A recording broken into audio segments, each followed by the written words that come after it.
Visus plenero dalykus labai kviečiu į sodybą, kuri priklausė Algirdui Petruliui. Ir jisai čia puoselėjo ir meną, ir organizuodavo plenerus, ir ugdė labai nemenką kartą menininkų Lietuvoje. Tai labai norėčiau, kad tas atminimas gyvuotų. Jis yra už Petrulio sūnėno, krikštasūnio. Ir šitoj sodyboje ir vasaras leisdavo, ir mano pusbroliai čia augo. Tai pasirodo, kad visai net ir yra bendrų taškų. Gerbiami menininkai kartu kurti jau yra prasmė, ne? Bet kas tas yra? Šita.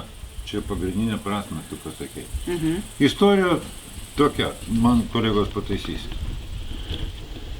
29 metais Prancūzijai buvo sugalvota, kad reikia eiti į gamtą ir impresionistai iš to ir atsirado.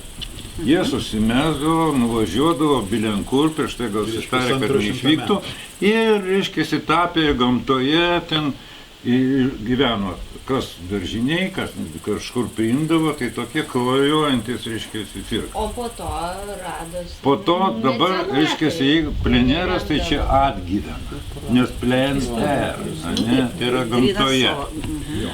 Dabar aš tai nebevadinčiau pleneru, nes šį čia turbūt šitam krašte mes dabar šitam plenere turim tikrus 3 pleneristus. 1, 2 ir 3. O visi kiti mes čia bombokė. Būtent peizažą piešia. Kurie iš tikrųjų tapo iš natūros. Taip, čia yra pleneras. O mes pabūti kartu, nes mes visi labai esame atskiri ir gėdingi. Kaip solo verslininkų. Taip, čia ne orkestras. Mes nepaišom vieno paveikslo šešiese ir negrojame, visi daro po vieną. Ir tu nepaaiškinsi, kad ten, žinai, gali paklausyti, kad čia gal to debesiuko nereikia, arba čia dar ką nors, bet tu turi pats priimti sprendimą. Čia yra individualus prieigimas. Suprantu, bet kiekvieną dalyvį pritraukia Gintaro žavesys asmenybės. Ne. Žavesys kaimynių, kurios tokios turi čia piragėlių pakepą. Gal ne, nu taip, negi aš čia toks.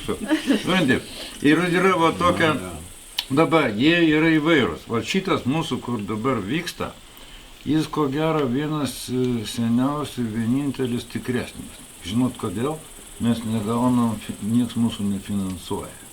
Tai yra be galo svarbu. Ir blogai, ir gerai.